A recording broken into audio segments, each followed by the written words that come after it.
Welcome to Journey of the Soul, Lesson 2, Taking Leave, Our Evolving Relationship with the Departed. In your textbooks, we are on page 41. And the topic that we're going to address tonight will pick up where we left off last week. So last week, we kind of tried to gauge a general sense of what it means that someone passes away. What it means that we have a body and a soul. The body is primarily physical. The soul is primarily spiritual.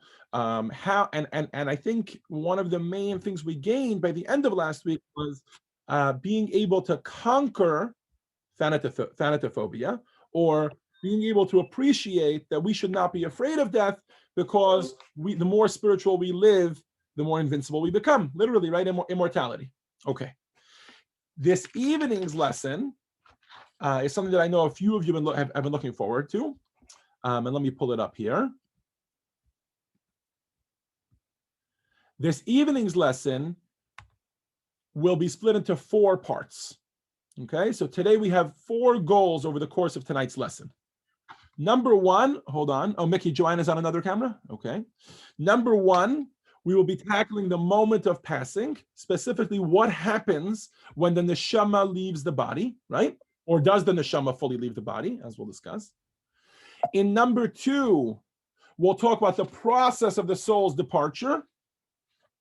We mentioned very briefly last week that the soul, when it comes into the body, comes down in a few stages. So we're going to learn about the gradual departure of the soul from the body. Section 3, we will talk about care of the body, right? So after we finish kind of beating up on the body and saying how the body's really nothing, the body's all physical, and we worry more about the spiritual and the soul, we do want to talk about the holiness and the interment of the body, right? So how we deal, for lack of better words, with the body, which was the housing for the neshama, for the soul over the course of the so many years of the person's life. And finally, we're going to talk about gravesite visitation. I should mention, and even though I know we're going to dive into it throughout the class, but I should mention that tonight's class is going to jump back and forth, so bear with us, between the philosophical, theoretical, kind of what's going on, and the halachic. So you'll recognize a lot of the things that we're going to talk about today, even though we're not going to finish them all, but we're going to talk about a lot of the different topics that you're familiar with, things like Shiva or a Levaya, which is a funeral from a Jewish perspective, and burial from a Jewish perspective, and all these things. The common theme of tonight's lesson is that all of these 4 topics relate to the overarching theme of the lesson, which is the continuing connection that we maintain, we the living maintain, with the deceased, and then vice versa. Okay, so if you're Jewish, or you have any exposure to Judaism, or Jewish thought, etc., you're familiar with the fact that we talk a lot about this, that there definitely is a two-way street going on between the living and the departed. And all of these topics will fall under that overarching theme of what exactly is going on. Okay, now in order to talk about that, a little crash course is necessary, and you can find this figure on page 42 in your student books. And this comes to us from the Kabbalah. The Kabbalah talks to us about the 5 levels of the soul. For the purpose of today's conversation, we really only need to know about 2 of them.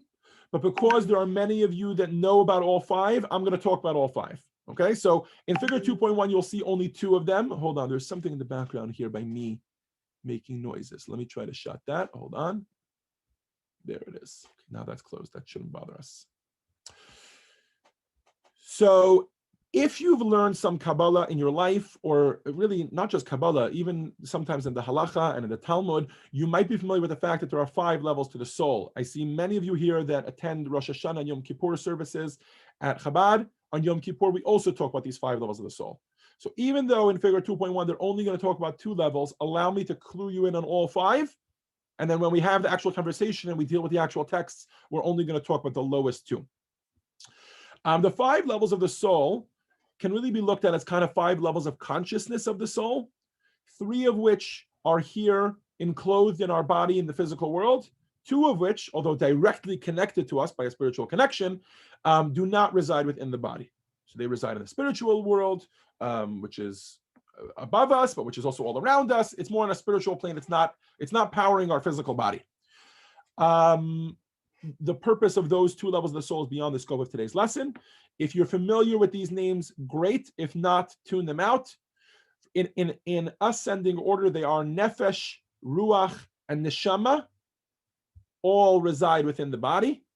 And Chaya and Yechida are above the body.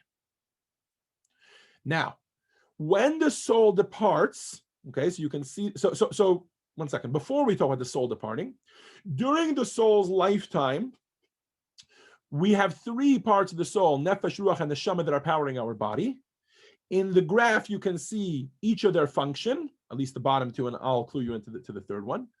And they are as follows. The Nefesh, or what many people call the vital soul, is what enables physical and biological life, right? One of the differences between a dead body or a living human being is that we can move our arms, we are living and breathing, we need oxygen to live. All of that is the nefesh, physical and biological life. The second level, ruach, that's what powers all of our emotions. We have love, we have hatred, we have sadness, we have all and the whole spectrum, anger. All of these things come from the ruach. They're powered by the ruach, the second level of our soul. The third level, which is called neshama, and parenthetically, that word is thrown around a lot because that's become kind of the go-to, just common usage, contemporary usage for the soul. We use the word neshama. So if you see that in a contemporary term, they're usually not referring to the specific level of neshama. But when people are talking about all five levels, the third level is neshama. That is what powers our intellect. Okay, so when we are alive, again, remember the five levels of consciousness that I was talking about? So you're conscious on a physical, biological level, then you're conscious on an emotional level, and then you're conscious on an intellectual level, right? So the neshama powers that intellectual consciousness that we have in our lives. Okay. The other two are more of our spiritual connection. Again, what I'm saying now is a little bit superfluous. I hope I'm not giving more information than you need. Overflow information, definitely not required for today's lesson. Chaya and Yechida, they experience spiritual sights and sounds on a spiritual level, and they affect us in more of a surrounding way, more of not superficial, but like an external way. In terms of experiences, if you ever have a day or a moment when you wake up in the morning and you're fully, full throttle, you're inspired, you wake up today and for some reason you're hyper conscious, you're hyper in tune with your neshama, you're hyper in tune maybe with your Judaism, that inspiration often comes because the other two parts of our soul that are not within the body are seeing something. If we experience something on an intellectual or an emotional level, we're usually familiar with how that affected us and how that inspired us. But when we're not familiar with it, when it's just an inspiration that kind of comes from above, that's usually from those other two souls. Now, when a person passes away, here's what happens. The nefesh part of the soul, just as the part of the nefesh soul, which it powers, the physical and biological part, in other words, the body, goes into the grave, the nefesh, for the most part, hangs out by the grave. We're going to talk a lot more about that today. The ruach and the neshama levels, they ascend upwards. They go on to what we call Gan Eden. Now, specifically, there are two levels of Gan Eden. There's an emotional Gan Eden and an intellectual Gan Eden. We can leave that aside for now. For the purpose of our conversation, Nefesh and Ruach, figure 2.1 here, right? Which during our lifetime, the function is that they enable physical and biological life and emotional experiences, respectively. They both go to their respective places, the Nefesh to the grave, and the emotional consciousness or Ruach goes to Gan Eden. If you didn't follow that, no problem. Let me pull up the slide. We'll go through it one more time, and then we're going to dive into our first text. This is a required introduction for that. Okay, so the two lowest levels of the soul are Nefesh, which powers very physical life, and Ruach, which powers emotional life. The Nefesh, after the soul passes on from this world, remains in the grave with the body. The Ruach, the second level, ascends to Gan Eden. Okay, now I think we're ready to read text number 1a. Okay, so text 1a, we actually began it last week. It comes to us from Tanya, from Rabbi Shneur Zalman of Liadi. Marilyn, do you have your textbook in front of you? If I can ask you, okay, so just unmute yourself. If I can ask you to read for us text 1a, just to set it up, here's the situation. This letter is a letter from the Alter Rebbe, otherwise known as the founder of Chabad Hasidus, to the followers of a man whose name was Rabbi Menachem Mendel of Haradak. Rabbi Menachem Mendel of Haradak, otherwise known as Reb Mendel Haradaker, led what was the early Hasidic movement immediately before the Alter Rebbe, but he took a couple hundred Hasidim and traveled together with them to Eretz Yisrael, to the land of Israel. Once he did so, the Alter Rebbe assumed leadership of the Hasidic movement, hence founding the Chabad movement, later writing the Tanya, etc. This is just some historical background. A couple years later, in 17, so the Alter Rebbe assumed leadership in, I don't know the exact year here, but I believe it was in the 1770s at some point. And in 1788, Reb Mendel Haradaker passes away in Israel. And the Alter Rebbe pens a letter to them to console them for their loss, and that's text 1a on page 43. Marilyn, at your leisure.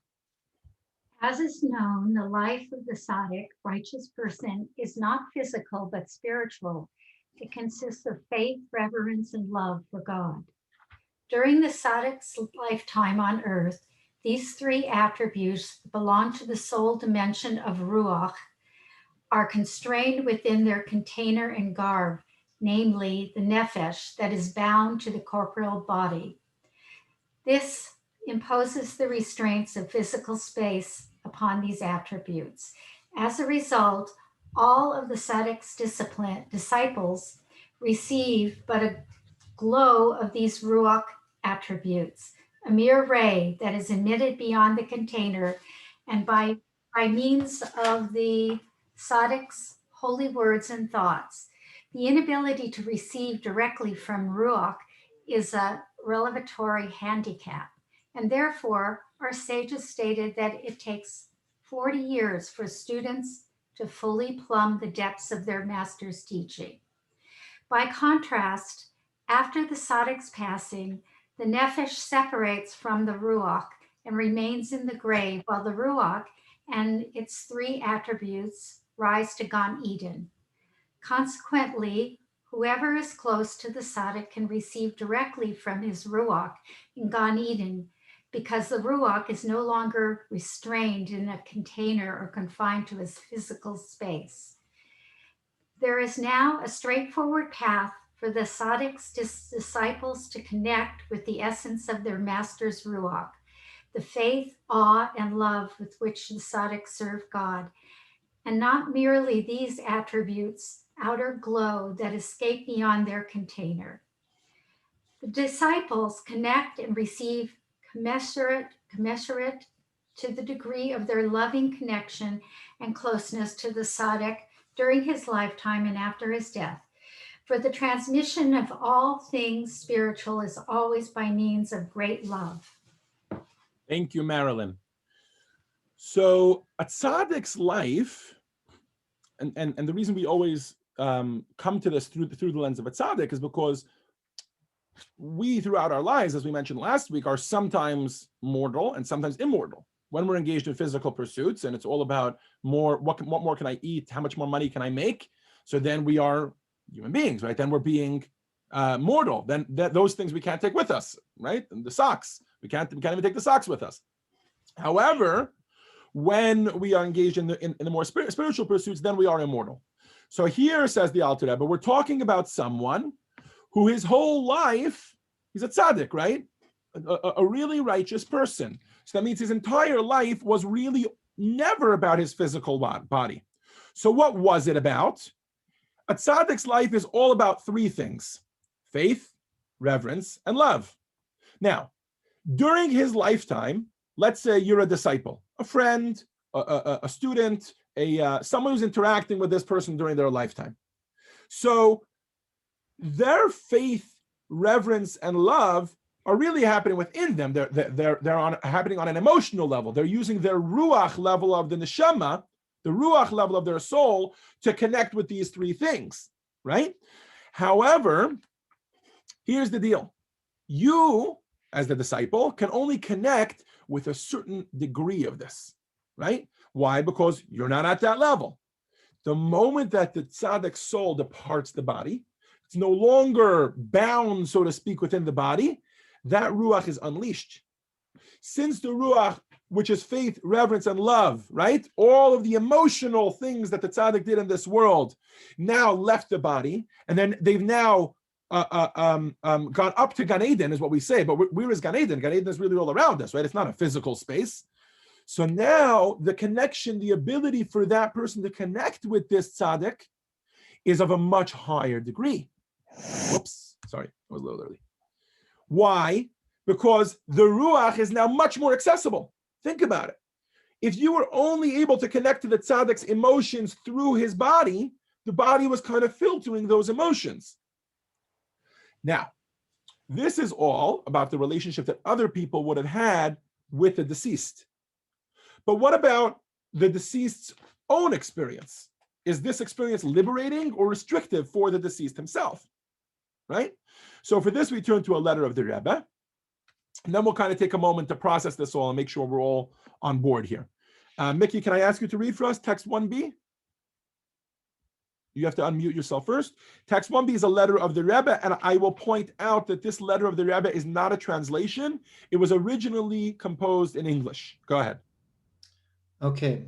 A spirit unshackled. It is also a matter of common sense that whatever the direct cause of the separation of the soul from the body, whether a fatal accident or a fatal illness, etc., it could affect only any of the vital organs of the physical body, but could in no way affect the spiritual soul. A further point, which is also understandable, is that during the soul's lifetime on earth in partnership with the body, the soul is necessarily handicapped in certain respects by the requirements of the body, such as eating, drinking, etc. Even a tzaddik whose entire life is consecrated to Hashem cannot escape the restraints of life in a material and physical environment. Consequently, when the time comes for the soul to return home, it is essentially a release for it as it makes its ascent to a higher world, no longer restrained by a physical body and physical environment. Henceforth, the soul is free to enjoy the spiritual bliss of being near to Hashem in the fullest measure. Thank you, Mickey. So during its lifetime, the soul is limited by the constraints of the body. The moment, oops, I have to share this with sound this time. The moment that the soul leaves the body, it is now free to experience a much more full experience. Okay. A lot of you are looking at me and saying, free experience? I don't fully understand what you're saying. So here's a great analogy. Please turn your attention to the video screens.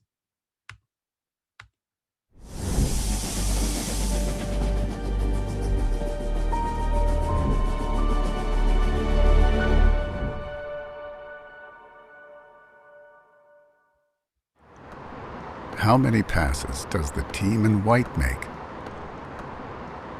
Go!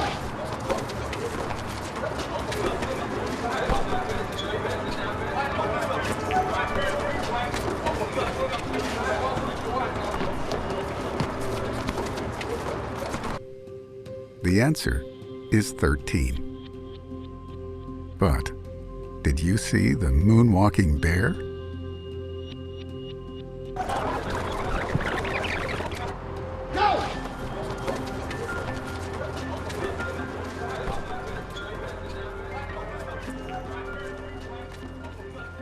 That's what psychologists call inattentional blindness. And no, it is not a condition to be concerned about. In fact, life would be impossible without it. Let me explain. As powerful as the human brain may be, it is easily overwhelmed by the sheer onslaught of observation, calculation, sight, sound, and signals that envelop our every waking hour.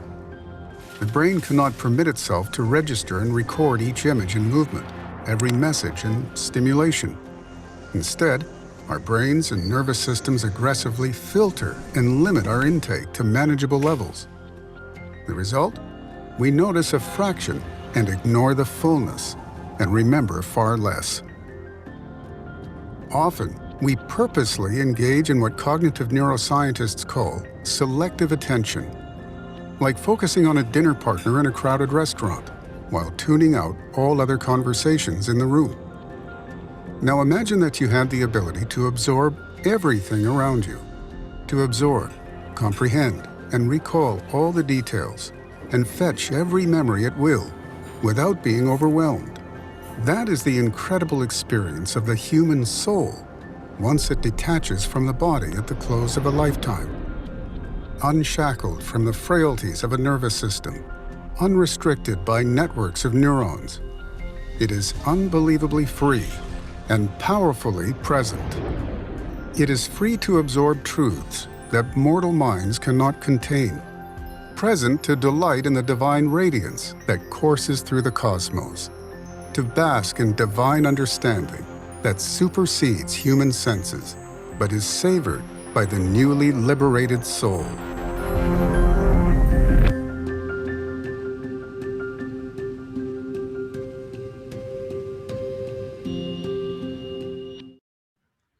So when we say that during lifetime, the soul is limited, what we mean is it can only experience whatever the body is filtering through and allowing into what we call our life, right? It's impossible for us to experience everything that we can. We spoke here a lot in the video. He mentioned a lot the physical, like sight and sound and things like that. But think of the emotional, right? We can't experience emotion on such a wide array. We're very, very limited human beings. You know, when we have very intense emotions, all of a sudden we feel like we're going to explode from our emotions, right? Our heart begins to pound, and we're and that's just from one emotion. Never mind on multiple levels. So this explains why the moment of passing, right, which is that after a person passes away, they're unleashed in that way. That moment of passing is highly significant because that spiritual energy is unleashed from the shackles, right? And here I'm quoting from the Rebbe's letter, from the shackles of the handicaps that the body is imposing on it. One second. So, of course, the Alter Rebbe was talking about a tzaddik, right? But this can be applied to every single one of us on every single level. You're someone that's deceased, right? Or any one of us after we are deceased, may it be at its right time. Our relationship with those that are in the physical world only intensifies. Think about it. All of those people all of those emotions that people experience during their lifetime, right? They can be very intense, love, ups and downs, etc. As we go through life.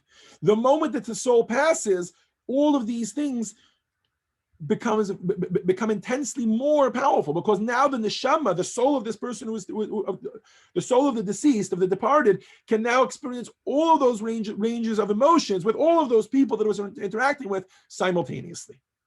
Okay. Now, this means that once the soul leaves the body, we can maintain a relationship with it. However, it is always important to understand that the relationship has to be on that soul's terms, right? We cannot come to the gravesite of, let's say, a spouse and say, "Oh, you always bought me flowers. I want to have flowers," right? Now, that's obviously a very silly and mundane example. But often, this is something that people struggle with, that what they miss is the same exact relationship, which very often had a lot of physical to it, with the deceased.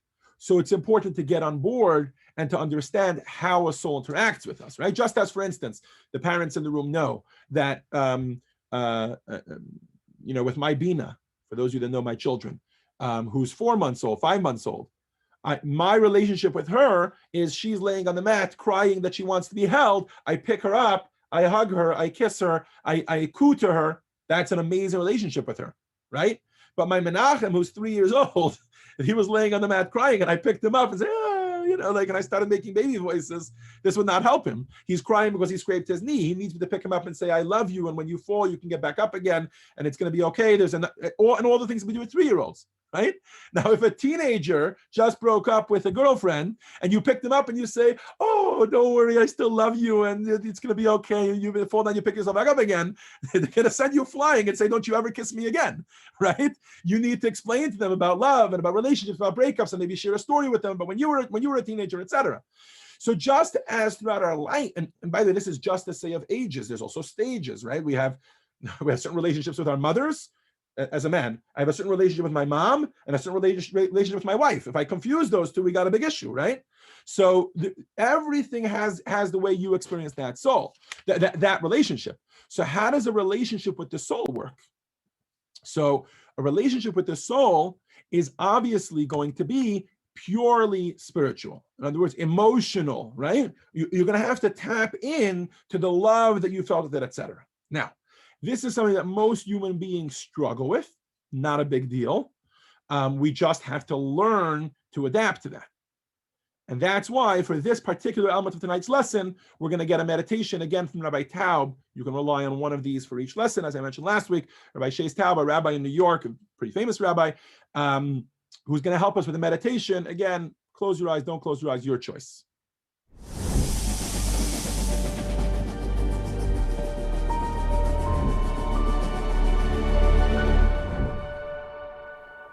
Welcome to our meditation reflection for Lesson 2 of Journey of the Soul.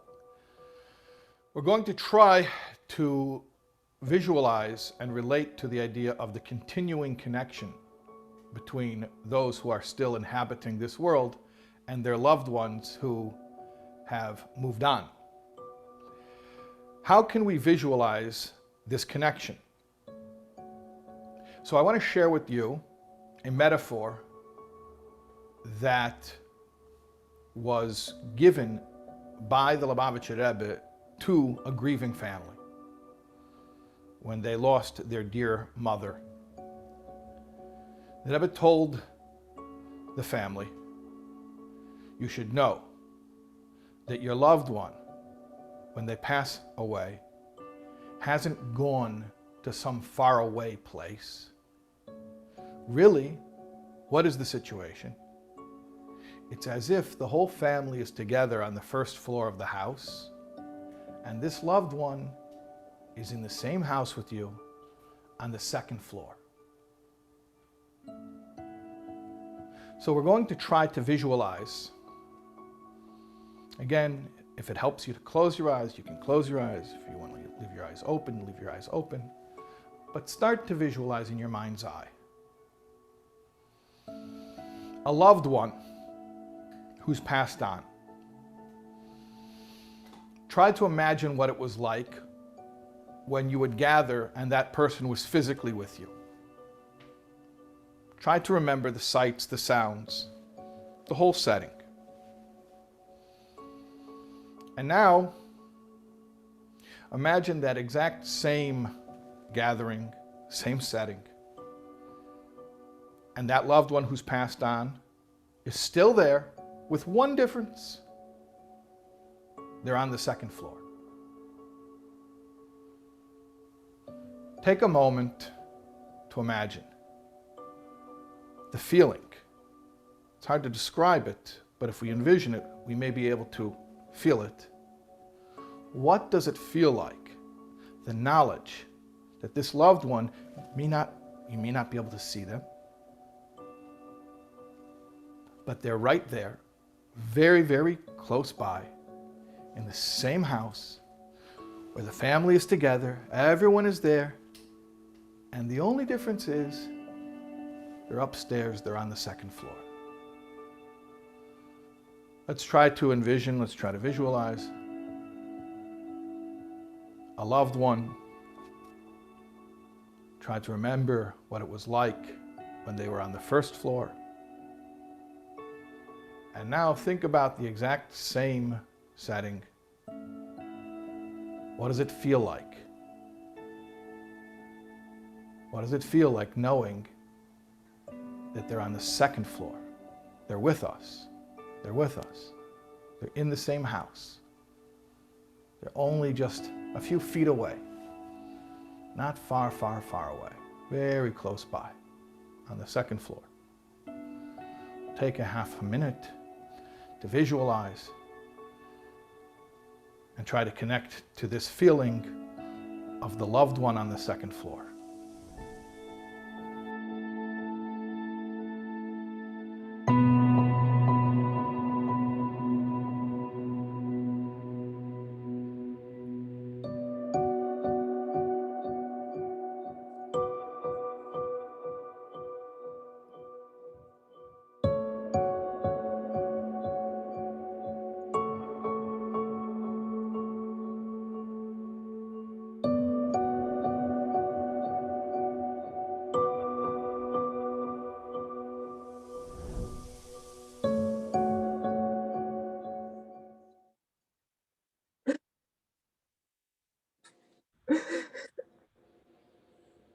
Understandably, the moment that a neshama leaves the body, that a soul leaves the body, can be a very, very difficult moment emotionally on the person who is passing away. That's why, medically speaking, in the medical field, and I know there's some of you that are here that might have even experienced this, but specifically those that often are in end-of-life situations, there are certain basic pieces of advice that they offer or that they guide these medical professionals with, that they should recognize that these are good things that the person passing away should have in order to make them comfortable, in order to ease that moment, etc. Some of these are like, open and emotionally honest communication by others to the dying person, particularly from family members, to tie up loose ends and that sort of thing. Physical contact with the dying person. And sometimes it's not even necessary to fill this time with talking or anything like that. It could, even just the silence of having family nearby can be extremely soothing.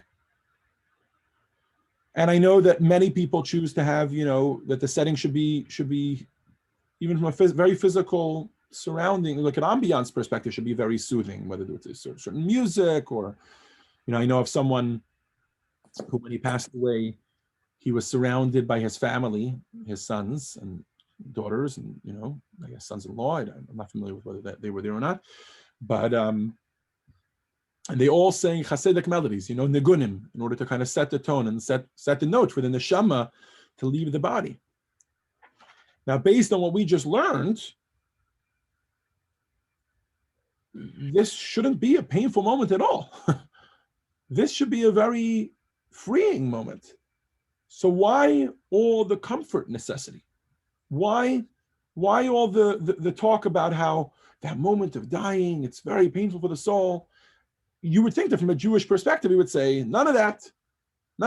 This is amazing. Maybe we should happy Simchas Torah music, like let's, this is exciting for the soul to leave the body. Yet the truth is that that's not the case. Joel, can I ask you to read for us, please? Text 2. We have the Zohar, which describes the moment that the neshama, that the soul leaves the body. Where am I reading again? We're on page 47. Okay. You're not the only one who needed Okay, nothing. Okay. Go ahead. Ready? Okay. Nothing is as hard for the soul as its separation from the body. Thank you. But why?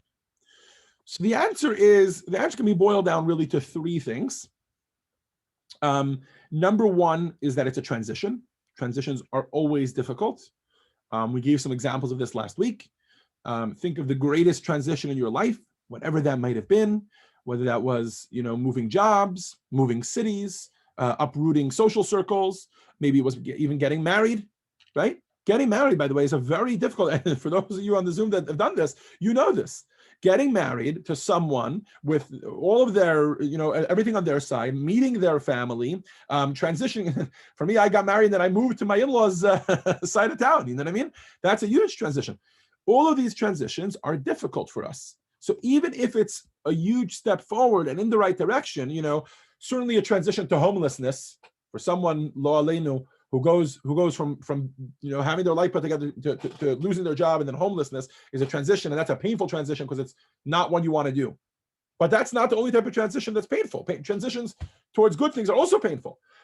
So similarly, the neshama's transition from being inside the body and experiencing the world through the body to this unleashed experience, this untethered experience, is a difficult one. It's a transition.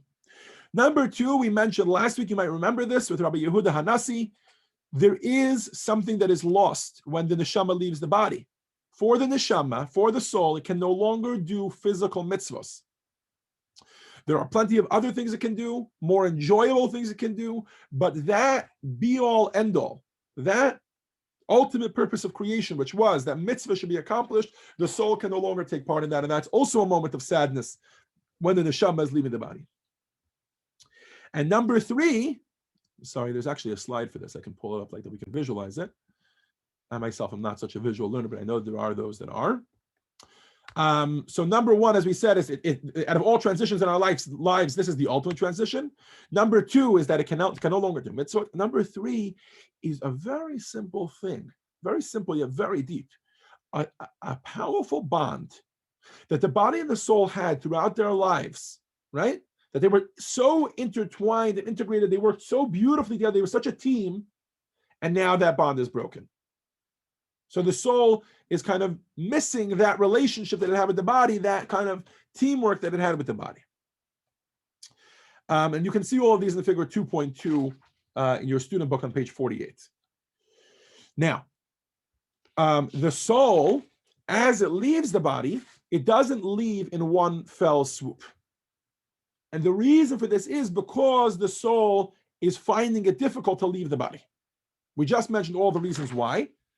And as a result, you will see that there are multiple stages that the soul departs from the body. Okay? And we'll recap this in just a moment. But for now, let's read text 3. Larry, can I ask you to read for us, please? Sure. For 3 days, the soul hovers above the body, thinking it can return to it. After 3 days, when it sees that the body's face has changed, it leaves the body and departs. So stage 1, we got 3 days. What's going on during that time?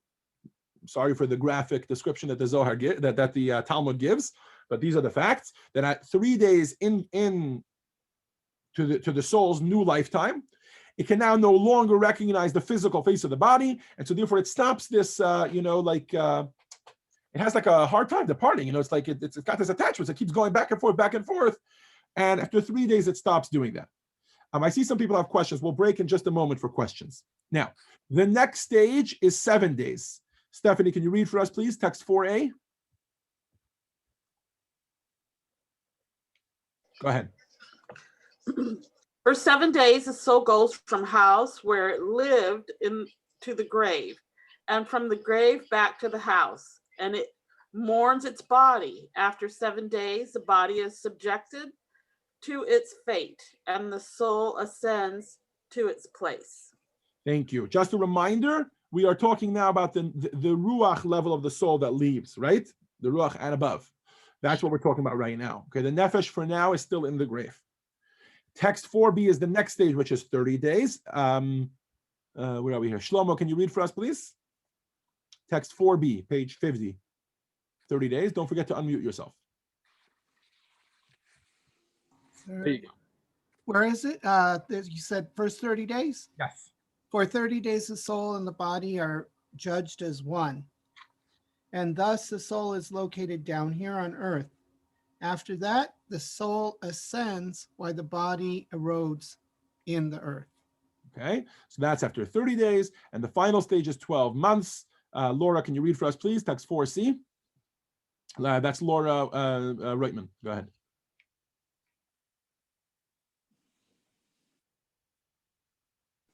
There you go. For 12 months, the body still exists and the soul ascends and descends. After 12 months, the body becomes null and the soul rises and no longer returns.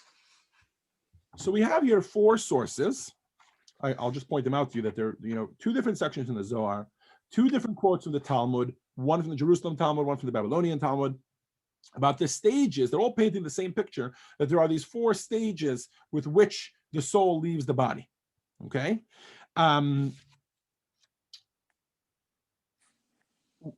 So one of the things that's important to understand is that, and I've heard this from people that are in mourning. You go to a shiva house and people say, these 3 days it's been very difficult for me. And as time goes on, we always say time heals all wounds, etc. Right? But really, there's actually something going on a spiritual level that's affecting how much they may be grieving and how much they may be mourning. And this is why, from a Jewish perspective, we keep that connection alive, and we have certain halachot in place, certain laws in place to reflect the relationship that we have currently with that soul. It's certainly much more difficult during those first 3 days, and the next 7 days less so, and as time moves on, less and less so. In text 5, this is Maimonides, halacha, Jewish law, literally about what we should be doing. Catherine, can you read for us, please? Text 5. Mourners observe 3 days of weeping, 7 days of eulogies, and for 30 days, restrictions on haircuts and wearing freshly ironed clothing, marrying, joining a celebration of friends, and traveling on business. And these are laws about how we grieve and how we mourn from a Jewish perspective. When you read these in Maimonides, you might just think, okay, I don't know, we got to ease them out of it.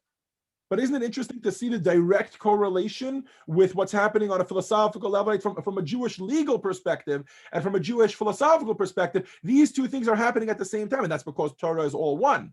And Maimonides certainly knew about these things. I mean, he knew the entire Talmud and the Zohar, etc. And based on these laws are being, he didn't make up these laws. These laws have been passed down since Sinai, but they are passed down as in connection with the other side of it, the philosophical side of it, of what's going on a spiritual level.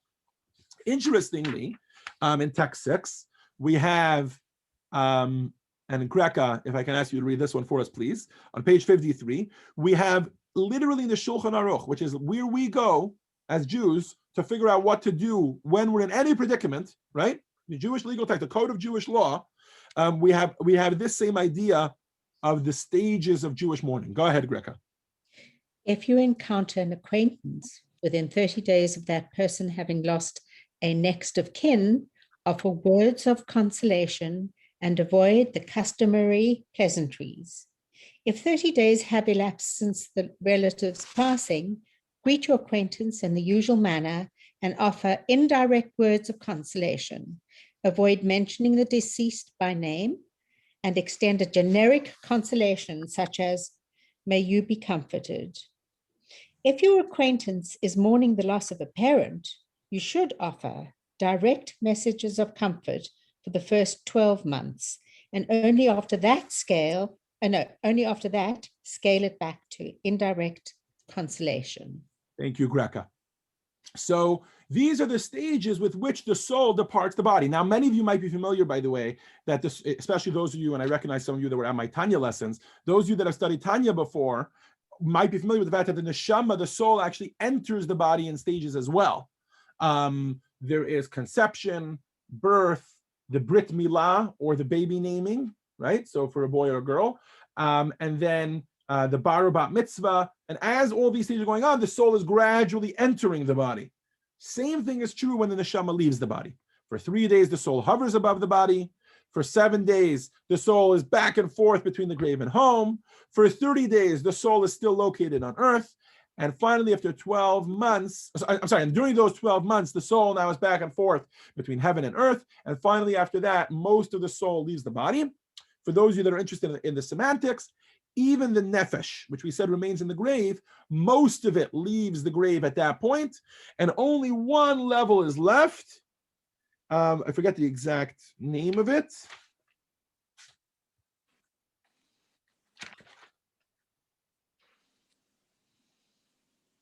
I can't seem to find it. I saw it somewhere here, but there's like the lowest level of the nefesh remains within the body. And we're going to talk about grave visitation based on this at the end of the lesson. We're almost holding questions. I see some people have their hands raised. So these 4 stages of mourning reflect these 4 stages of departure. Why? And this is what I think is crucial. I hope everybody picked up on this. One of the points that we're making here is that if you just talk to anyone who comes into the house of someone who just recently lost a loved one, and you ask them, what are you doing here? They'll say, I'm here to comfort the mourner, the loved one who lost someone, and to comfort them. The truth of the matter is that, of course, that's true, but simultaneously, we are actually comforting, and we're going to talk more about this as we talk about the funeral and the burial, we're actually comforting the soul itself as well. When we come and we spend time and we mourn and we do certain things, we're actually accompanying the soul as it's going through. Why? Because the degree of mourning reflects the degree of the soul's struggle. Remember, the soul is having this very hard time. For the 3 reasons that we mentioned earlier, the soul is having a very hard time disconnecting from the body, even though the next stage has its values, etc. And that's why we don't just mourn for the soul together with the loved ones, but we and the loved ones together are also mourning together with the soul and kind of empathizing with its struggle. Does that make sense? You know how we always talk about how true sympathy and the difference between sympathy and empathy, etc., is to really appreciate what the other individual that you're trying to sympathize with is going through. And the more you can get on board with them, the more you can appreciate them and the more you can help them through what they're going through. Similarly with the soul, it's the same way. And that's why we go through these 4 stages and it works this way. All right. Now, there is one more order of business, which I think really drives this whole idea home very hard. And that is, what's about someone who passes on from this world and there's no one to mourn for them? No parents, no children, no loved ones, let's say not even friends. There's an interesting law in that comes to us from the Talmud and then eventually to Shulchan Aruch. Esther Kornfeld, can I ask you to read this one for us? Text 7 on page 54. Sure. And I have a question afterwards. Okay, great. Because after that, we're going to be done a section. So we're actually going to do some questions. Go ahead. Sure. If a person dies and leaves no next of kin to be comforted, 10 people should go and sit in the deceased's home. A man died in Rabbi Yehuda's neighborhood. As there were no mourners to be comforted, Rabbi Yehuda assembled 10 people every day, and they sat in the deceased's home. After 7 days, the dead man appeared to Rabbi Yehuda in a dream and said, "May your mind be at rest, for you have set my mind at rest." Thank you, Esther. So if we're looking at this as just comforting the mourners, why would we go to the house of where the person lived and he or she didn't even have mourners? What is going on here? The truth is that we're not just comforting the mourners, but we're actually also comforting the soul. We are mourning together with the soul. We're not just mourning the departure of the soul, but we're mourning together with the soul. And I think that cannot be stressed enough. And hopefully that's a real shift in your perspective on what's going on inside a shiva home or at a funeral, etc. This is also why many of you might be familiar that according to Jewish practice, we try as often as possible to mourn, right? Those that are sitting shiva should sit shiva in the home of the person who passed away. If you think about it, why? If we're trying to get them to get over it and we're trying to comfort them, etc., this place is only going to bring back bad memories, right? Right? It's going to be very, very difficult for them, very uncomfortable for them, etc. But the truth is that we're comforting them, but we're also comforting the soul, which is coming back and forth to this home, and this is where it spent its physical life, and this is what it's having a hard time disconnecting from. Okay. So this concludes section 2. So far we have discussed the soul's departure, right? We promised there would be 4 sections today. We discussed the moment of passing, the soul's departure, and then the gradual departure as it continues from that moment onwards from the body. And next up is we're going to talk about traditions regarding the body of the deceased, right? We have to do the flip side. We keep talking about the soul. We've left the body in the grave for now, right? We want to talk about what's up with the body. And then at the end, we're going to talk about grave visitation. Okay, before that, some questions. If you have any questions, please feel free to raise your hand. Esther, we'll start with I you. do have a question. Hold on, Esther had her hand raised. Just give me 1 second. Go ahead. Yes, first, thank you. I find this so interesting, and especially the parallels with the time frames. And then I have my question is, when you look at text 5, which corresponds directly to text 4a, 4b, and 4b, I'm missing why in text 5, but I'm sure there's a good reason. There's no corresponding explanation for the 12 months. It actually, I was thinking about saying Kaddish for 12 months and other thing, and it's like, so I'm sure the reason. Well, first of all, if you take a look at text 6, which comes from Shulchan Aruch, which is also a Jewish legal perspective, it does talk all the way at the end of that about how for the first 12 months, after that you scale it back to indirect consolation. Right? You should offer direct comfort for the first 12 months and after. Right. So there are laws with regards to that. Kaddish is also included in that. It's mentioned in the Rambam, by the way, in Maimonides, in this same original text. It's mentioned there just much later on. I would imagine they didn't bring it just so as not to quote too long of a quote. Okay. They did bring it from the Jewish code of law, though, right afterwards. Okay. Okay. Thank you. Simcha Bracha, you had a question? Go ahead. Marguerite? I think, oh, there you go. Well, we cannot hear you. You're muted. Yeah, go ahead. And I'm muted. Yeah, my question is like those stages what you described. Where else we can get a full description about that transformation and other sources? Because I truly believe that Judaism point of view have something like a recalling in the Nazi traditions. I've heard about this, like different religion.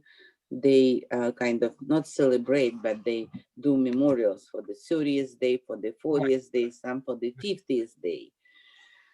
So is that the exact number when the soul completely leaves the body? So the answer, if I understand your question correctly, you're asking me, you've heard from other sources that there might be other numbers as well of how the soul is transitioning. And my answer to that is, tonight, my lesson is about the Jewish perspective. I don't specialize in other religions. I don't profess to know them. From a Jewish perspective, this is all.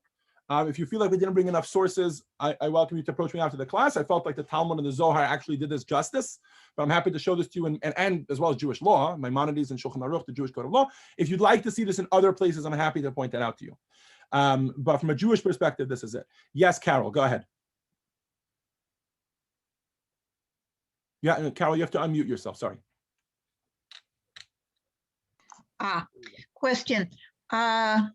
Why do we do such different things for a spouse and a parent? This is a very good question.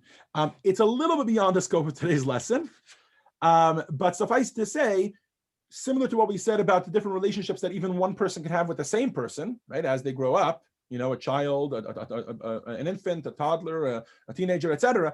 We also have different, and I mentioned this briefly, we have different relationships that we have with different people in our lives. We have a certain type of relationship with our spouse, a certain type of relationship with our children, etc. And the different types of mourning reflect the different relationships that we had with them. Because remember, all of this mourning is directly affected by the emotional relationship that we had with that soul while it was inside the body. Right? We spoke about that already. The intellectual relationships, the emotional relationships, and the physical relationships, and how that's all changing. So because we have different relationships with different people and different roles in our lives, that's why there are different levels of mourning. What is the practice with children? The practice with children, I believe, is that they sit Shiva for 3 days. Baruch Hashem, thank God I've never actually been asked to Me neither. No, I mean, I've never been asked to give this kind of rabbinic advice to someone who actually lost a loved one that was a child. So I don't know. I believe the answer is that for 3 days, the crying, in other words, the first 3 days are observed. The 7 days of Shiva are observed, but beyond that, not. In other words, obviously they observe the yard site each year, but they don't say Kaddish for the full 12 months. Wow. Okay, this could really open, Carol, I apologize if I only answer your question shortly. I know there's a lot more to this. I just don't want to completely go down that road. We're already 10 minutes behind the schedule that I want it to be. So let's leave that as it is for now. Any other questions? Okay. Feel free to unmute yourself, anyone. Anybody? Okay. So then let's leave that as it is. So section 3, we're going to talk about the handling of the body. Until now, we've been talking about the fact that the soul is unleashed from the body, and this is an amazing freedom. The body has only served to limit the soul and not and all that sort of thing. And now we're going to talk about the soul. Hold on, I just want to see. No, I just want to check the chat because that's always good to. Okay. Eyes wide open. Shlomo, you had a question? Is that a question or is that just? Okay. And I want to remind everybody that's actually the best way for me to have questions in the chat because then it doesn't disrupt the flow. You get to put it in there when you have it. And then when we have time, we get to them. Okay. So section 3 is about handling of the body. In other words, now that the soul has gone up and we understand what's going on, and we understand how we're consoling the soul and mourning the soul, what's going on with the body. This actually is also reflective a little bit of what's going on with the soul. But let's examine one halacha, okay, one law that deals with the interment of the body, which really gives us some very powerful insight as to what the body, what may be going on with the body here. Elise, can I ask you to read for us, please? Text 8a.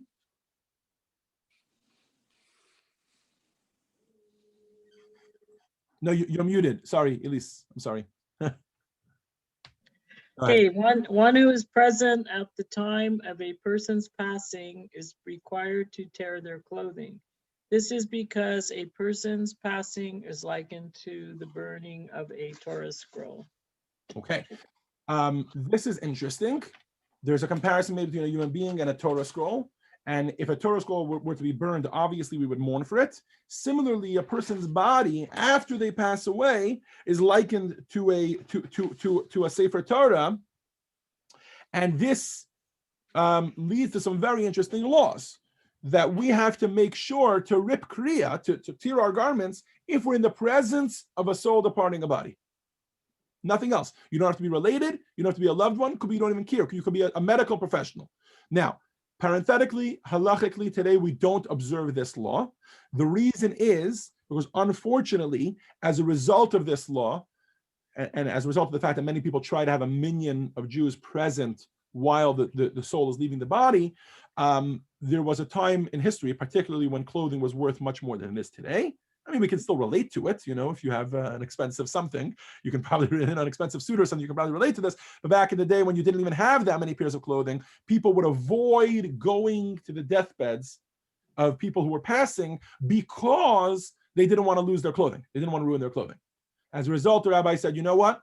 We're going to reserve it as just something for the loved ones, who obviously won't avoid it just for that reason, and we'll leave that as we. But that doesn't take away from the philosophical idea. So what is this connection? What is this analogy of a Jew and a Sefer Torah? So Elise, if you can continue 8b. Okay. This is from, go ahead. Nachmanides points to the sacred names of God that are linked onto a Torah scroll's parchment as an analogy for the sacred soul that is installed within the corporeal body. So now we get some insight. Think of the hide of an animal before it becomes a Sefer Torah. It could have gone on to be anything, right? It was very physical. It could have gone on to be a pair of shoes or a leather belt or a nice, whatever. And then it's turned into parchment. Okay, that begins the level of Kedusha, of holiness. Why? Because now the person who made the parchment intended for it to be a Sefer Torah. And then the sofer writes down the letters. When the sofer, in other words, the scribe, writes down God's name over and over and over again onto this parchment, he's imbuing it with a certain sense of holiness. Did anything physically change? Of course not. But now that Sefer Torah has to be buried. We have to treat it with intense care. You know, if a Sefer Torah falls while in the presence of everyone, right, we fast. All these different, if a Sefer Torah is in the room, we rise. Right? If it's outside of the Aron Kodesh, if it's outside of the Ark, we treat a Sefer Torah with tremendous reverence. Only once those letters are on the parchment. Similarly, the body, by virtue of the fact that it contained the soul, similar to the parchment that contained these letters and this holiness, the body itself takes on a very strong holiness. And as a result, we as Jews are commanded to treat that body reverently. Ron, can I ask you to read, please? Text 9.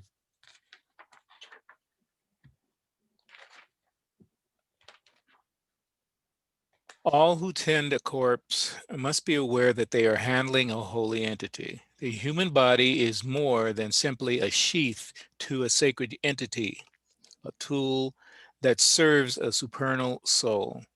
Rather, it has itself become sanctified with an independent holiness similar to a Torah scroll. Thank you, Ron. Rabbi Yechiel Michal Tazinski, who is the author of this book, Gesher HaChaim, that we just quoted, is considered the leading authority in today's day and age on the laws of how of what's called Tara and purifying, cleansing the body, etc. As it after the soul leaves, and kind of arranging and dealing with the body after the corpse after the soul has left. This philosophical idea that he mentions is the underlying thought behind all of the laws, and we're not going to get into too many of them, but I'll kind of mention a lot of them briefly that for some of you will be an eye-opener, and for others you'll be very familiar with, that all the overarching theme behind all of these laws is that we treat the body, which used to house the soul, with incredible respect and dignity and sensitivity, and all the preparations for burial are done with that in mind. The way that this works out practically speaking is that every sizable Jewish community has what is known as a Chevra Kadisha, otherwise known as the Holy Society. By the way, these people try to conduct themselves with an extra layer of holiness. They fast on extra days throughout the year. They try to take on extra layers of Kedusha, of holiness, and they will only allow into their midst people who they feel have a tremendous level of fear of God, and reverence for the Torah. That being said, even the Chevra Kadisha has a strict code by which they operate. The body is treated delicately, never as a lifeless, feelingless, just piece of meat. For instance, no casual conversation is allowed in the presence of the deceased. At all times, there is someone present, a shomer, ideally, and this is an extra stringency that people have, that person should be saying Tehillim, Psalms, the entire time while present, whoever that is. I did this very often, by the way, not so much recently. When you're married and you have children, you don't tend to have that kind of time. But when I was in yeshiva, we were the automatic, fill-ins. If someone, I was in yeshiva in France, where Jews typically don't bury their dead because of the laws in France. I think they move the dead after 1 year or something like that. So typically they'll bury them in Eretz Yisrael, in the land of Israel. And as a result, often the burial is delayed a little bit after the funeral. Very often, during those 2-3 days, we would be called upon as yeshiva boys, can you guys come and make a shift? 5-6 of you come make a shift throughout the night, throughout the morning. Always someone should be present, ideally saying Tehillim. At all times, the deceased is covered, even while it is being cleansed. In private, the private areas of the body are only uncovered during the moments when they are actually being washed. Men tend to male deceased. Women wash and dress the female dead. Never is the body placed face down. That's also considered disrespectful. And this is a very interesting activity if you think about it from a secular perspective. I don't understand. The body is dead. The person has moved on. It's just a corpse now. It's not a person anymore. And yet here we are as Jews treating it with a tremendous amount of respect. This is because of the point that we just mentioned, the similarity to a Sefer Torah, etc. You can see some of these in a figure 2.3. But let's read them together in text 10, if I can. One of the batats, Laura or Faye. One of you want to read for us, please? Text 10. Go ahead.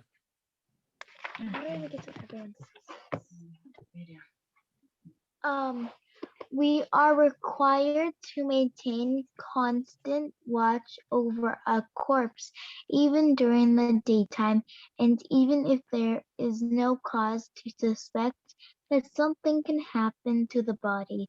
Those who maintain watch are actively performing a mitzvah to the extent that they are meanwhile absolved from many other mitzvot, such as reading the Shema and reciting the prayers at the appropriate times. We maintain a watch over the dead out of respect. For if we were to leave the body alone, it would appear as if we have abandoned it like a utensil that we no longer require. Thank you, Faye. And so now we have what's called Halvayat Hamet, escorting the dead. In other words, taking care of the actual body after the soul has departed. And this analogy really informs everything that we were talking about. Because a human being, which is flesh and bones, just as animalized, but then a soul is infused, just as the holiness is infused into the Torah scroll. Therefore, the body becomes holy. And as a result, we have all of these different things that we do to make sure that we are treating the body with proper respect. Now, additionally, you might be familiar with the idea that we try to make sure that every single part of the body comes to burial. And that again goes back to the analogy to the Sefer Torah. Would it make a difference if it was one portion of a Sefer Torah or an entire Sefer Torah? Absolutely not. Carol, can you read text 11 for us, please? Just don't forget. Yeah, there you go. There is no differentiation in reverential treatment between a complete Torah scroll and a single letter that has become detached from a Torah scroll. Similarly, it is forbidden to handle with disrespect even a single bone that has become detached from a sacred body that was created in God's image. Thank you, Carol. In Israel, hopefully you're only familiar with this from television, there is an organization called Zaka. Can I get a raise of hands if you've heard of Zaka before? Zaka literally means a cry, to cry out. And Zaka's job is, after there's a terrorist attack in Israel, to collect as much as they can. Every drop of blood, every ounce of tissue, every bone, every piece of bone. Sorry for getting so graphic, but to collect as much of it as they can and to include it in the burial, to bring these things to Jewish burial. Okay? And that's because just as a Sefer Torah, every single part of the Sefer Torah is holy, so too is every element of the body holy. This brings us to our final section for today, which is burial. We're going to talk over the next 10 to 15 minutes until the class is over of the Jewish obligation to bury our dead. As part of that, I'm going to make a very strong case against doing anything else with a person's body after they have passed away. And I'm going to entreat to you that if you know of someone who has other plans of what to do with their body after they passed away, whether it's a loved one or a Jewish friend that you have that kind of relationship and that kind of influence on, or heaven forbid, if you yourself have that and have those intentions, to strongly consider changing that or influencing them to change that away from anything else that we do with the body other than interring it within the ground. And we're going to start, of course, by quoting the Torah. This is a mitzvah in the Torah that we have. It comes to us from Devarim. Yitzchak Isaac, can you read for us, please? Text 12. Text 12 and 13, please, actually. You shall surely bury him on the same day as his death. So from this verse, we have an obligation to bury our dead. King Solomon explains from Ecclesiastes. Go ahead. Text 13. Let me again. Mm-hmm. People proceed to their eternal abodes, and the mourners go about the streets. The dust returns to the earth as it was, while the spirit returns to God, who bestowed it. These are the words of King Solomon. Thank you, Yitzchak Isaac. So here we have the beginning of an idea, the seed of an idea, which we'll soon see fleshed out by the Arizal through his student, Rabbi Chaim Vital, who wrote down most of his teachings. The idea of the body being a little bit of a on loan or on deposit to us by the creator of the body, right? And from the moment we are born, that body is not ours. You might be familiar with other laws of how we treat our body throughout our lifetime as a result of that. Things like not being allowed to commit suicide according to Jewish law, or not being allowed to tattoo our bodies, things like this. But let's leave that as it may be. But the body is considered a deposit, if you will. Joanne, can you read for us a little bit more about this in text 14, please?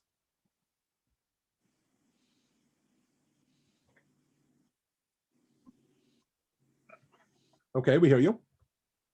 For you are dust, and you will return to dust. The body comes from the earth, and it is entrusted as a deposit to the individual's care. Upon death, the deposit must be returned to the earth from where it came and buried there. Thank you, Joanne. And this is why we find in the Torah no less than 1, 2, 3, 4, 5, 6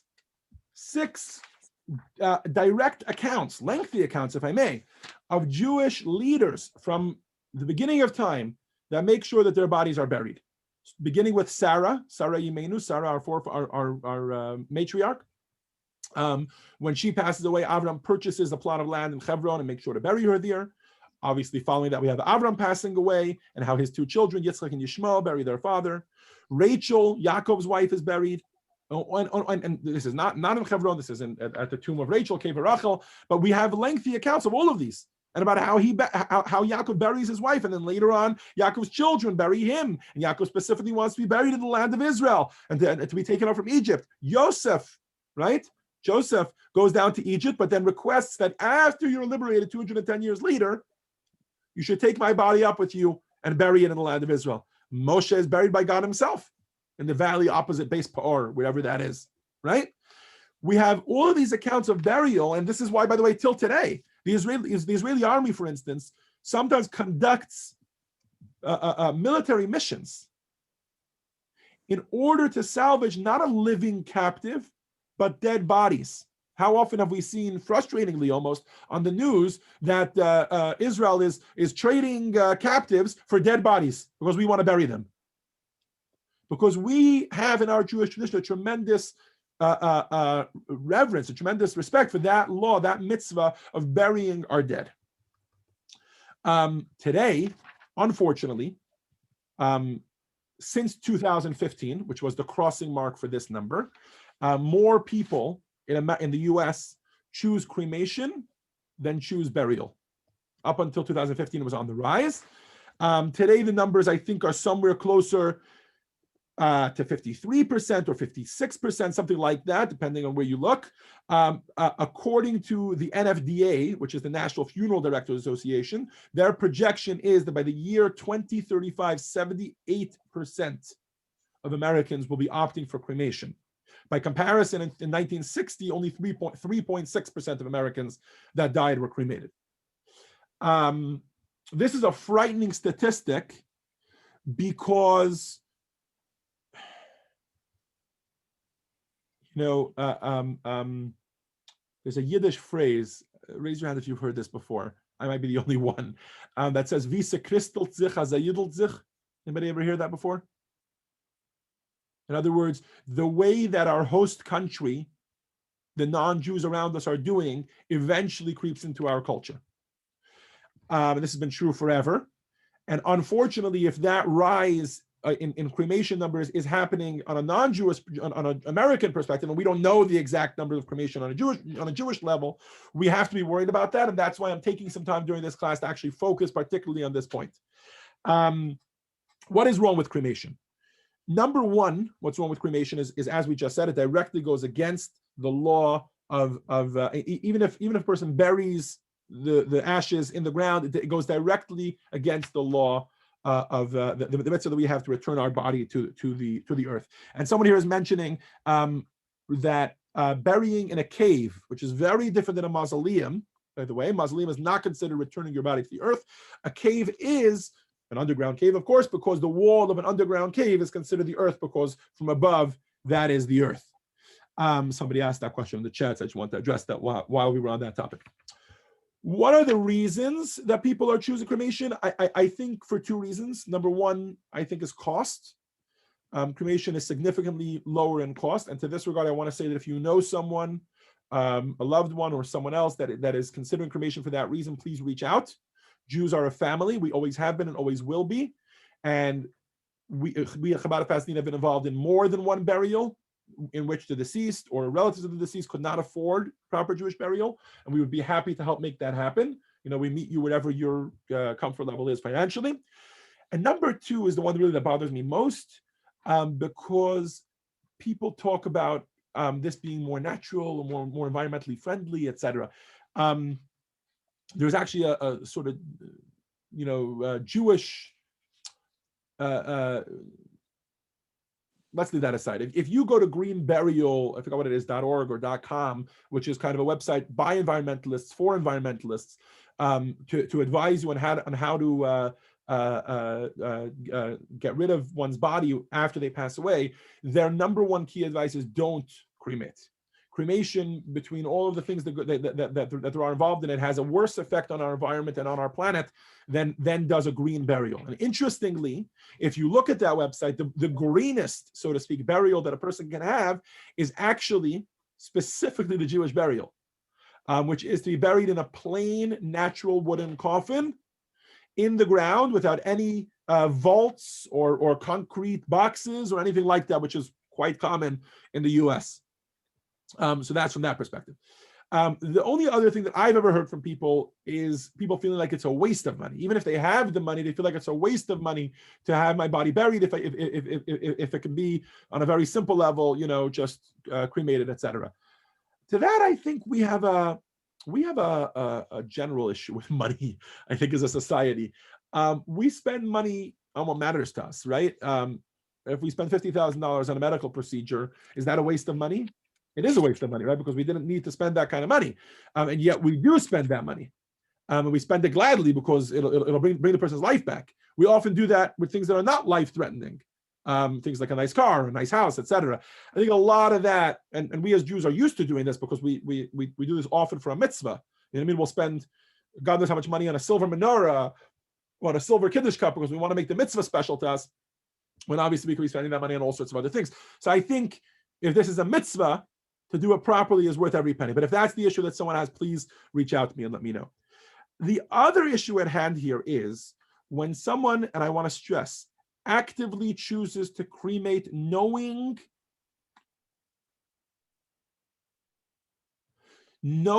that that cremation is not allowed according to Jewish law, and knowing the effects of cremation. When someone cremates, there is an interesting, well, not interesting, a very sad law that they bump into.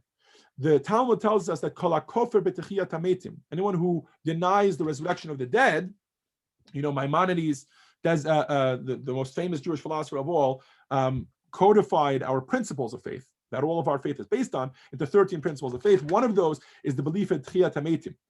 In other words, the belief that there will be the resurrection of the dead when Mashiach comes. And the Talmud tells us that anyone who denies the resurrection of the dead will not be resurrected. Now, I want to be very, very clear, because there are a number of questions that I anticipate being rising here. This is only if someone actively knows and chooses to cremate themselves, knowing full well that this is not allowed according to Jewish law. They're aware of the resurrection of the dead and they are actively denying it.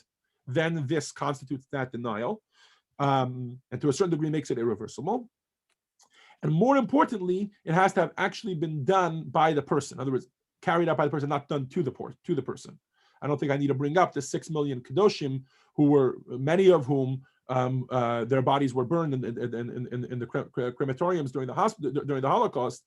They obviously don't fall into this category. This was done against their will, and this makes them the opposite. This makes them Kedoshim, or holy martyrs, as opposed to people who actively chose to destroy their body because they're denying Tchiyat HaMetim, they're denying the resurrection of the dead. I think these are very important things to mention, and I will point out that as a result of how grave this is, when cremation started to be a thing, the rabbis enacted that there are certain things in order to send that strong message home. There are certain things that are actually not done. When a person is cremated, there are many opinions that, according to all opinions, that those ashes cannot be buried in a Jewish cemetery. And according to many opinions, no Shiva is sat and no Kaddish is said for this person. Which, suffice to say, I think that drives home the severity of the issue. Zusha, I have a question. Yes. Is that related to that bone that called loose? Loose, you know, that bone that needs to be. The loose bone complicates this conversation a little bit.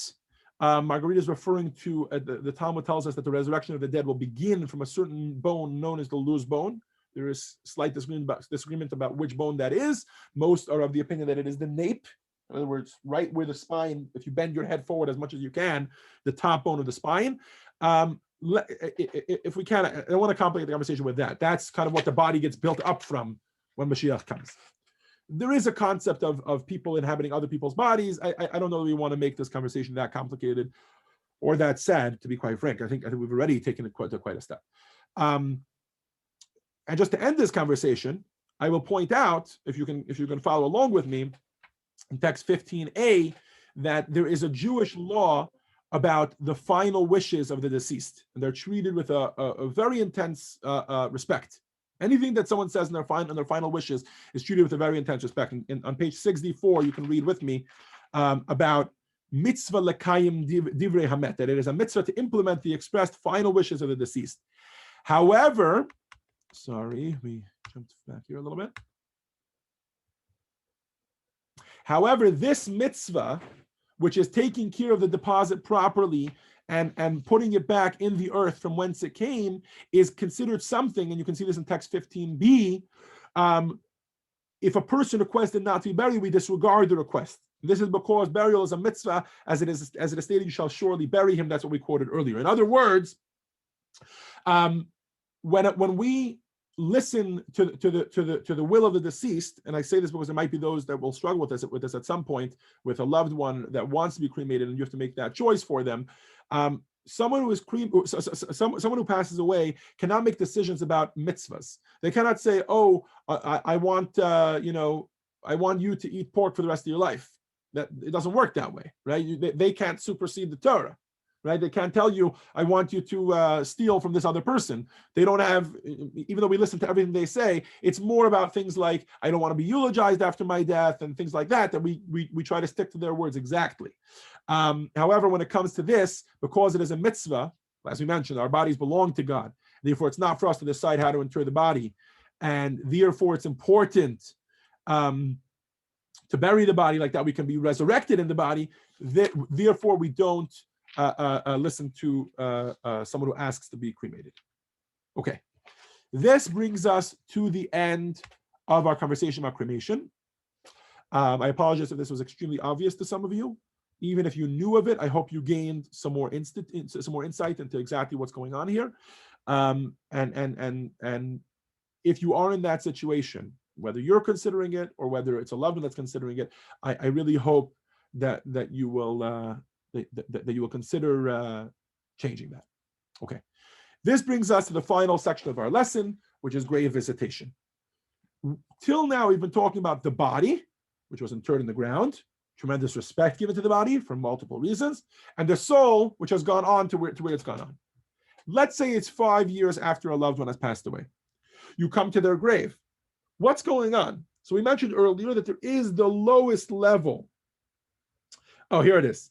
Which is called the Havle de Garmi, literally translated as the vapor of the bones, which is the lowest level of nefesh, but one level of soul that is always present at the gravesite. But what happens when we go and we visit?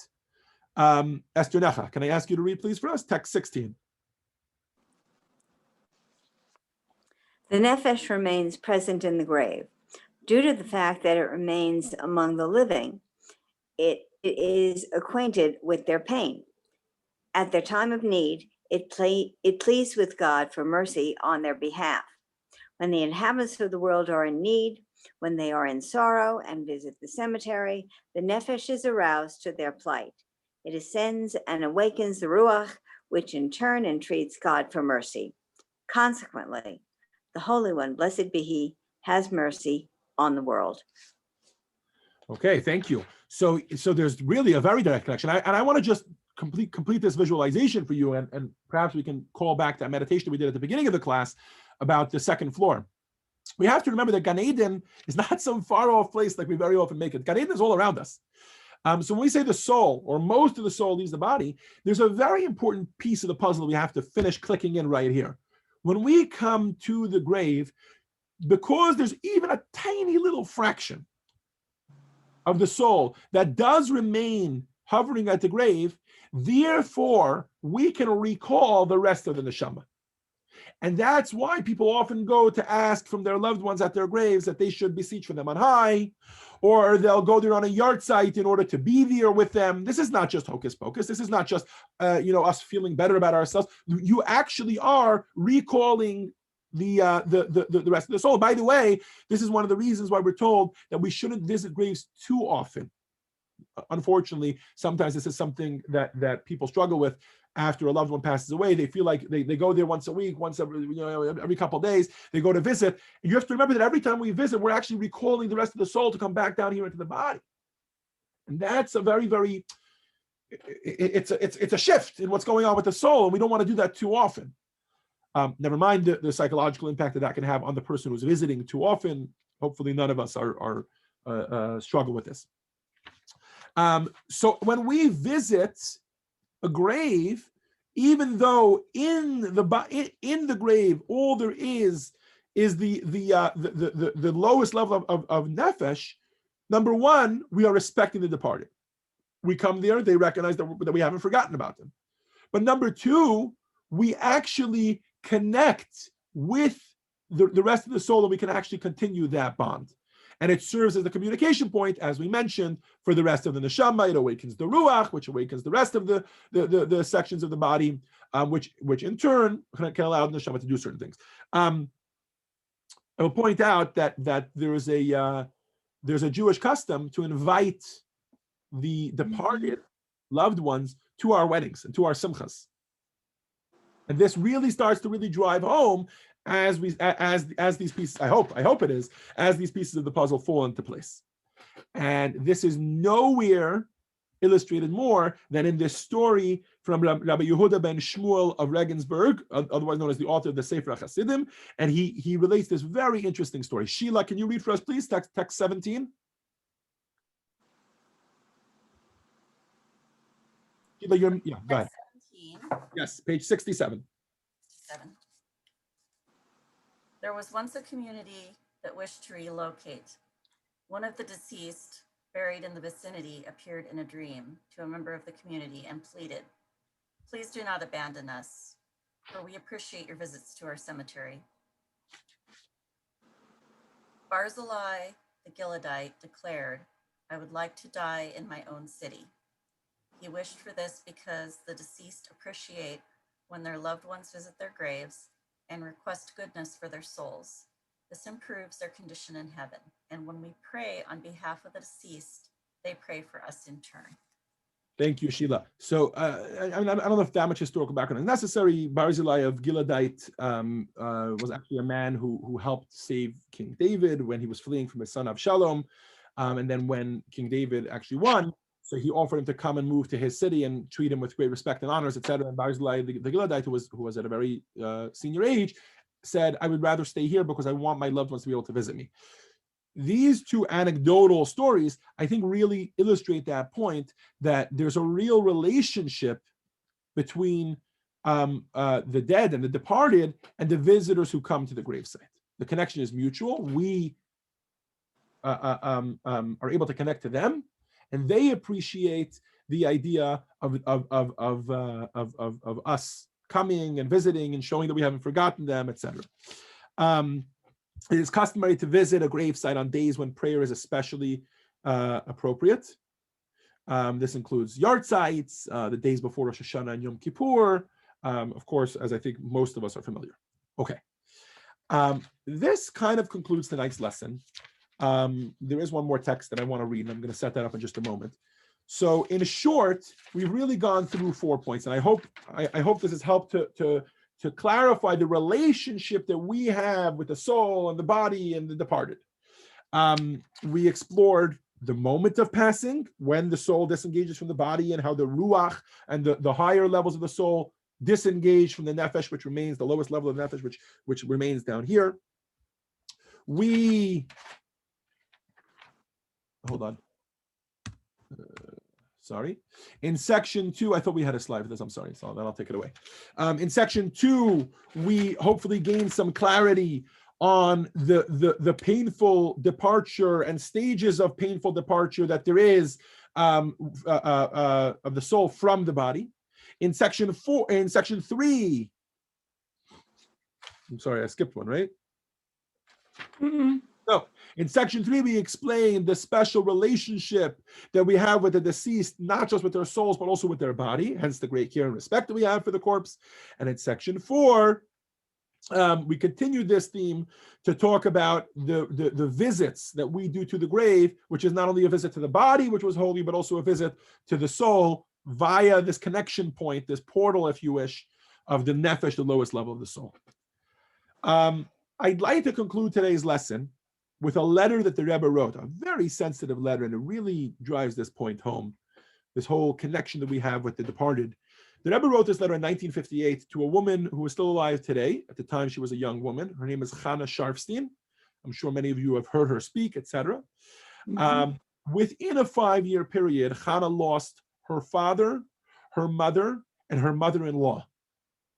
And during this time, Mrs. Sharfstein, who had a very close relationship with the Rebbe, wrote some very emotional letters to the Rebbe describing how she felt very alone, etc. And text 18 is her is the response that she received from the Rebbe. I'm not sure where we're holding the reading, but Esther Necha, you are unmuted, so why don't you just read? I know you just read for us. Why don't you read for us text 18 of this letter? I hope it's not too long. Go ahead. Okay. Blessings and greeting. I received your undated letters in which you write about your emotional upsets in connection with the passing of your mother and the questions which are troubling you in this connection, involving also questions in regard to the passing of your father, peace unto them. Another fundamental point to remember, which has a direct bearing on your letter, is that all believers in God believe also in the survival of the soul. Actually, this principle has even been discovered in this physical world, where science now holds as an absolute truth that nothing in the physical world can be absolutely destroyed. How much more so in the spiritual world, especially in the case of the soul, which in no way can be affected by the death and disintegration of the physical body. It would be silly and illogical to assume that because a certain organ of the body ceases to function, affecting other physical organs of the body, the spiritual soul would also be affected thereby. The truth is that when the physical body ceases to function, the soul continues its existence, not only as before, but even on a higher level, inasmuch as it is no longer handicapped by the restraints of the physical frame. Thirdly, the attachment of children to their parents and the general attachment between close relatives during life on this earth is surely not a physical attachment by the respective physical bodies of the relatives. Essentially, the attachment is a spiritual one due to the spiritual affinity between those concerned and the qualities of the soul, including such spiritual things as character, kindness, goodness, etc., all of which are attributes of the soul and not of the body. Therefore, also, every action on the part of a person in relation to a beloved person and the desire to benefit that person is not directed toward pleasing his physical body, his bones and tissues, for it is the spiritual pleasure that one is concerned with. In view of the above, it is clear that even after the physical body has disintegrated and disappeared from view, it is still possible to bring joy and benefit to the soul, which, as noted above, not only survives, but does so on a higher plane, and all the things which had previously brought joy and pleasure to one's parents will continue to do so even after they are physically no longer here. Thank you, Esther. I think this is a letter that has very few words, but really contains quite a bit. One second. This started a little early. While we play the key points video, which will summarize today's lesson, and I apologize for going 5 minutes overtime. Exercise 2.1, I think, is very crucial. It's on page 70, to record an insight from this lesson that resonated with you most, and to think about a deceased person with whom you wish to strengthen your bond of love, and what step can you take to do so. Think about this while we play the summary video. I noticed there are a few questions in the comments that I'd like to address, and I will do so after we formally end the lesson. Like that, we can let those that want to go. Oh, hold on. I think I have to. Oops. Hold on.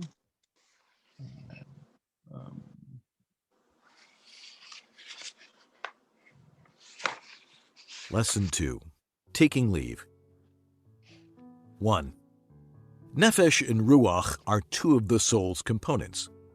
After death, the Nefesh remains with the body, while the Ruach disengages and ascends to Gan Eden, paradise. 2. Once the Ruach is no longer limited to material existence, it's more accessible to all who wish to connect to it. Thus, when a person dies, our ability to spiritually connect with him or her is stronger and deeper than before. 3.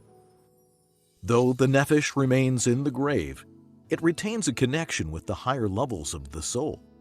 The gravesite is thus a portal where we can communicate with departed souls and ask them to intercede before God on our behalf. 4. Over the course of a lifetime, the soul and body integrate and bond. Their separation at death is therefore painful for the soul. 5. The soul departs the body in stages.